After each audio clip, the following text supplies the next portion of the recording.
que diz assim, Josué 24, a partir do 13: E eu vos dei a terra em que não trabalhastes, e cidades em que não edificastes.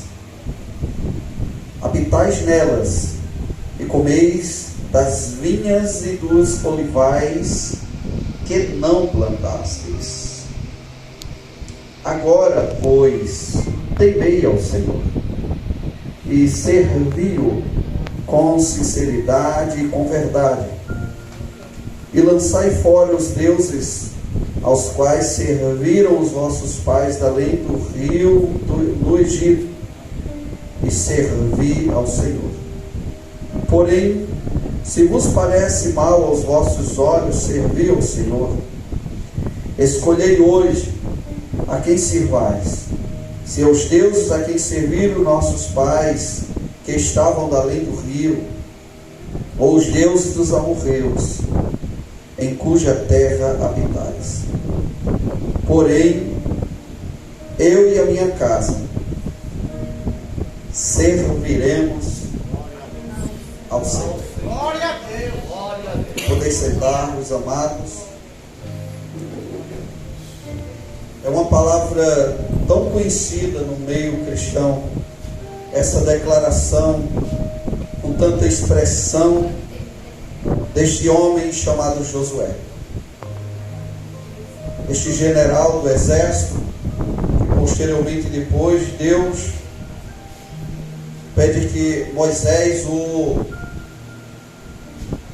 impulsione, prepare ele, e até deu uma partícula da sua porção, da sua autoridade, da sua unção sobre a vida de Josué. Esse livro de Josué, amados, é um livro incrível. Você depois em casa, com muito amor e carinho, quiser ler esses 24 capítulos deste livro, você vai ver que é muito profundo. É como você lê os 4 evangelhos e depois você dá prosseguimento lendo o Atos dos Apóstolos. Desta vez eu espero você ler os livros do Pentateuco e depois já prosseguimento lendo esse livro de Josué. Você vai ficar encantado. A sua forma literária, a sua escrita, as profundidades de todo o contexto histórico, de como eles adentraram a terra de Canaã, prometida aproximadamente, irmãos, 440 anos antes. Não foi uma promessa que Deus fez a Moisés, foi uma promessa que Deus fez a Abrão, que posteriormente foi dado o nome por Deus por Abraão. E observamos, irmãos, que é um livro incrível, onde está inseridos os mais incríveis relatos da terra de Canaã, em suas conquistas, da forma tão forte, com o braço forte, Deus dirigiu o seu povo para conquistar aquela terra prometida. Terra esta que fora prometida pelo próprio Deus. Não foi por homem, não foi por palavras falhas, nem palavras momentâneas. Foram palavras pelo próprio Deus Todo-Poderoso. Teologicamente, esse livro de Josué é a continuidade do Pentateuco, é também o primeiro livro histórico do Velho Testamento, onde está inserido todo o início histórico, todo o contexto histórico, como fora começado ali. Da mesma proporção, Atos dos Apóstolos é um livro também histórico, que vai tratar da história da igreja. Haja em vista que dentre todos os 28 capítulos de Atos, teologicamente nós estamos no capítulo 29.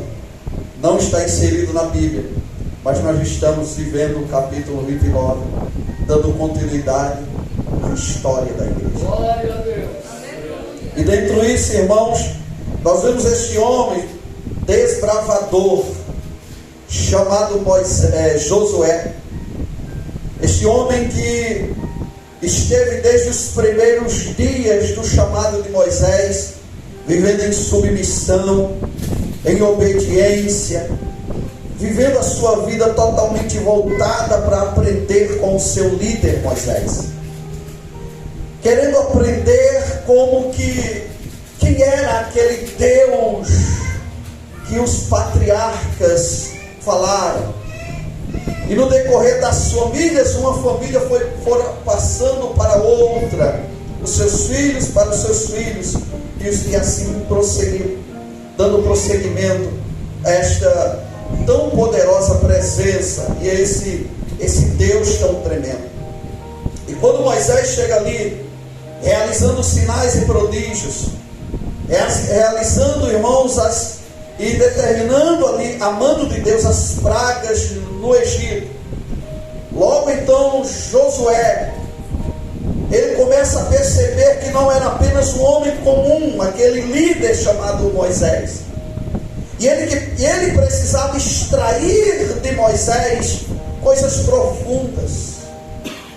Quando um homem é dirigido por Deus, amada igreja, quando uma mulher é dirigida por Deus, corra para perto desta pessoa, fique perto desta pessoa, extraia desta pessoa o máximo que você puder, todas as suas dúvidas concernente o céu, concernente a palavra, concernente o reino espiritual e até concernente o inferno.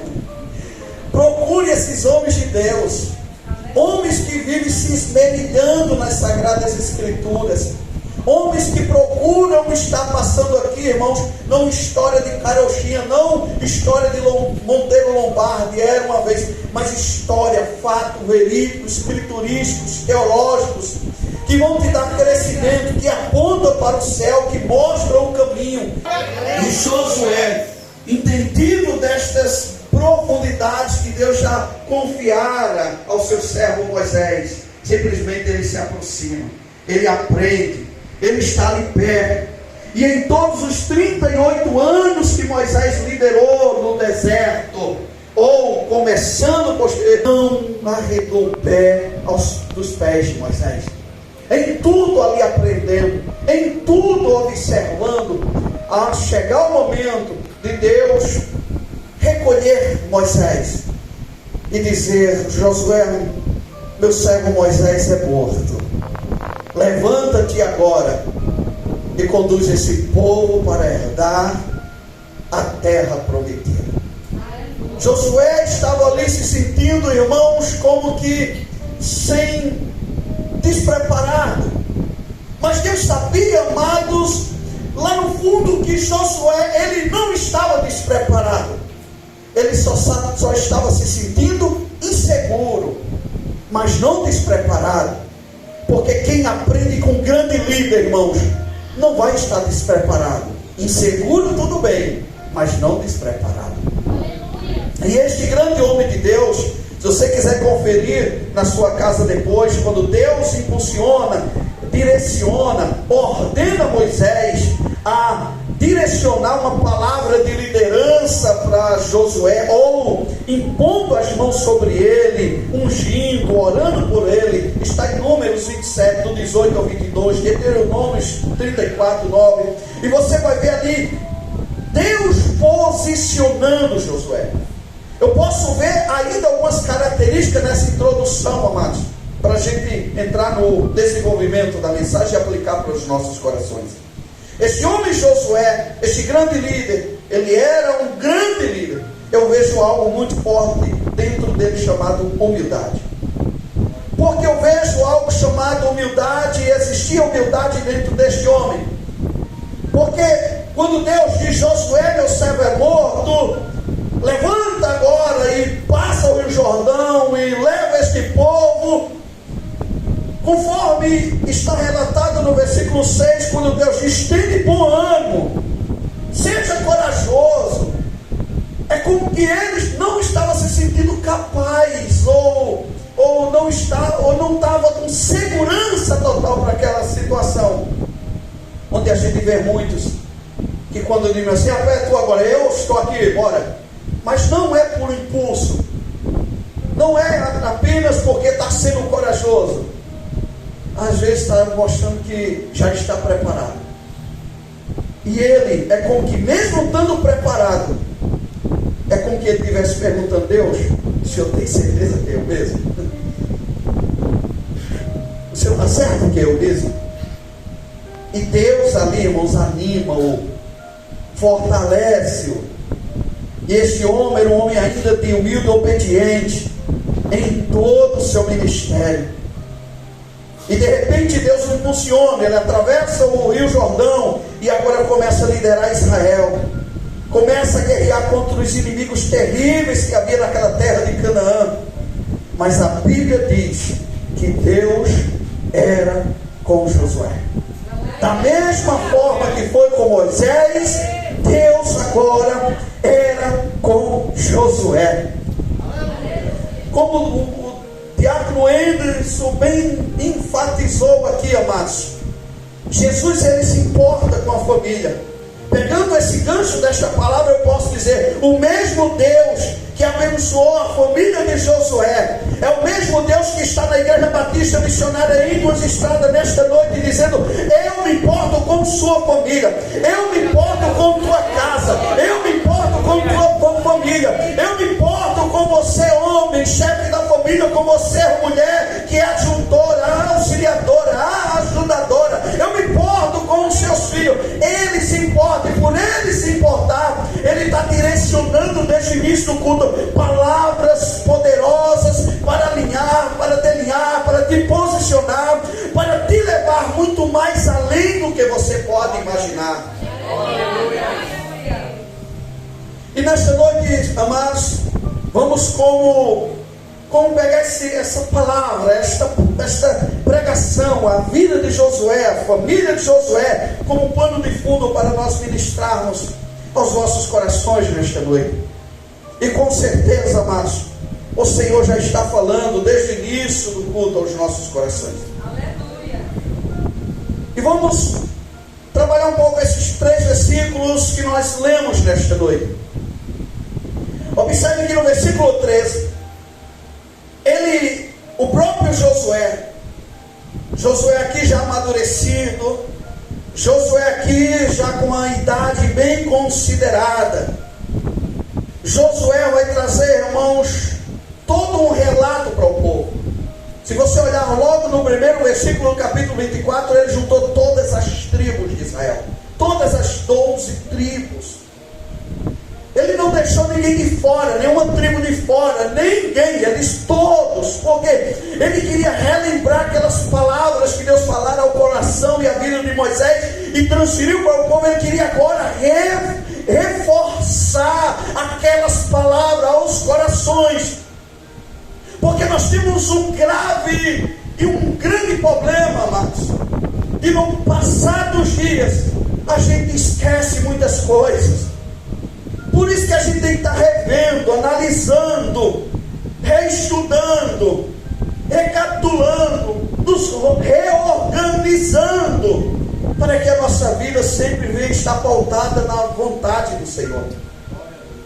E observe no verso 13 que ele diz, eu vos dei a terra em que não trabalhaste, a cidade em que não edificastes, e habitastes nela, e comeste as vinhas, e dos olivais que não plantaste. Aqui já está explícito, pastor Alex, é como que Josué estivesse dizendo, vocês estão aqui, desfrutando de algo, que vocês não tiveram trabalho nenhum, disso que vocês estão desfrutando. Onde é que eu chego, amados? Qual é o análise que eu chego apenas nesse versículo 13? É que tudo que você é, tudo que você tem, tudo que você faz, tudo isso acontece porque Deus tem derramado a sua graça sobre a sua vida. A misericórdia dele não tem sido tão intensa sobre a minha e a tua vida, sobre os nossos familiares. É por esta causa que a gente continua desfrutando de bênção, mesmo quando estamos passando por uma adversidade profunda, mas mesmo assim nós gozamos de uma paz tão intensa, de uma graça tão profunda, de algo tão maravilhoso,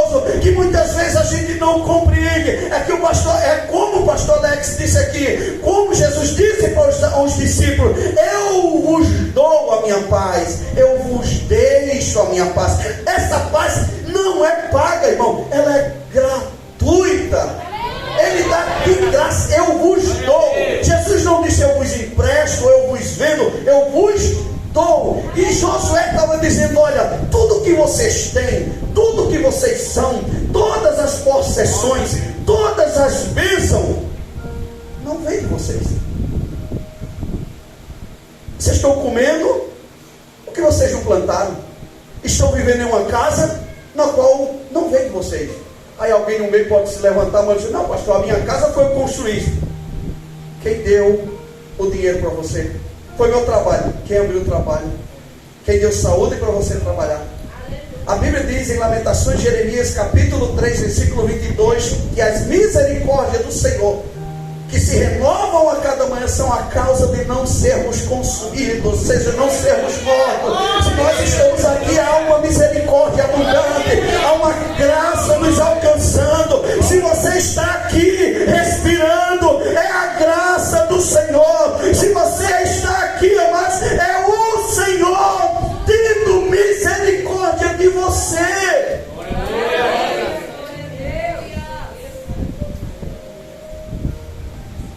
Em João capítulo 15, verso 5, parte C, vai dizer: sem mim nada podereis fazer. Nós não somos nada sem Ele, irmão. Não seríamos nada sem Ele. Aí no verso 14 ele diz: agora pois temei ao Senhor. Além de tudo, irmãos, além de todas as circunstâncias, além de todas as áreas, nós precisamos entender que precisamos temer ao Senhor. Porque o princípio da sabedoria é o temor a Deus. Provérbios 1:7. O temor, ter temor, irmãos, temor não é medo, temor é respeito. E nós precisamos de entender que Deus, Ele tem sido tão bom conosco. Quantos deitaram ontem e não acordaram vivo? Quantos agora acabaram de dar entrada em uma emergência de um hospital? Quantos agora mesmo, nesse momento de hora agora, acabaram de falecer? Quantos nesse momento agora, o médico chegou com um boletim ali e disse: não tem mais jeito, pode levar para casa. E você e eu estamos aqui, respirando, enxergando, sentindo o vento do ventilador nos tocando, e o Espírito de Deus falando conosco, dizendo: se há vida, há esperança. Se você está vivo aqui é porque há projeto. Se você está vivo aqui porque há algo grande de Deus a realizar ainda na tua vida, na tua história. Você não veio aqui porque alguém te convidou, porque era compromisso de estar aqui. Foi o Espírito de Deus que te conduziu aqui nesta noite para te dizer: a minha graça, ela te basta. Aleluia. E nesse capítulo 24, os dias de Josué já estavam chegando ao final, amados. Mas havia ainda uma preocupação em seu coração. E que preocupação era esta? Como o povo irá de se comportar espiritualmente quando eu partir? Esta era a preocupação. Alguns estudiosos, teólogos, dizem que Josué foi perfeito em tudo, menos em ele ter uma assistência no quesito de preparar um líder, um sucessor. E eu estudando nesses últimos dias essa palavra, eu enxerguei alguns pontos, não dessa forma, mas muito mais positivo, irmão. E daqui a pouco eu falo. Josué junta as 12 tribos, irmão. E quando junta as 12 tribos, gente, muita gente, irmão, não era pouca gente não. Então Josué relembra o concerto, relembra as alianças, relembra os estatutos, as ordenanças, os princípios, os mandamentos, e traz advertências profundas para aquele povo. esse povo aqui não era o mesmo povo que saiu lá do Egito. Dos que saíram do Egito só tinha Josué e Caleb e sua família. Os demais morreram tudo no deserto, porque pecaram, transgrediram, murmuraram, não quiseram obedecer ao comando de Deus, não quiseram se submeter à vontade de Deus. Mas isso daqui já era uma nova geração que foi gerada ali no deserto. Esses daqui se submetiam, obedeciam. Entretanto, nesse momento aqui, já havia princípios de idolatria, princípios de desobediência, princípios, irmãos, de tanta coisa errada. O povo de Deus, lembre-se da sua aliança com o Senhor, pois é por meio desta aliança que você está aqui hoje.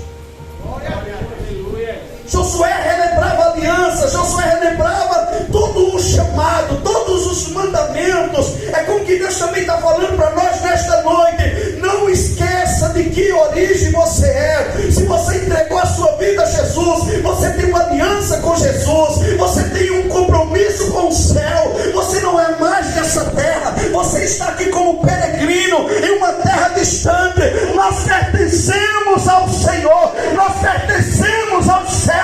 A nova Jerusalém adornada vem nos buscar. Jesus, Ele vem arrebatar a sua igreja. Pode ser que nós sejamos ou estamos na condição da última geração, irmãos. Pode ser que você não desfrute mais 10 anos para frente.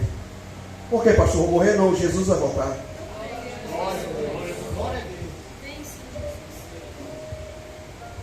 Josué traz à memória, Tiago, toda a trajetória, a conquista de Canaã, onde nesse período desse capítulo 24, já fazia 25 anos desde então, desde a saída, desde o atravessar do Jordão, desde o guerrear contra os inimigos, desde o ter as suas possessões nas suas áreas. Ali estava completando 25 anos.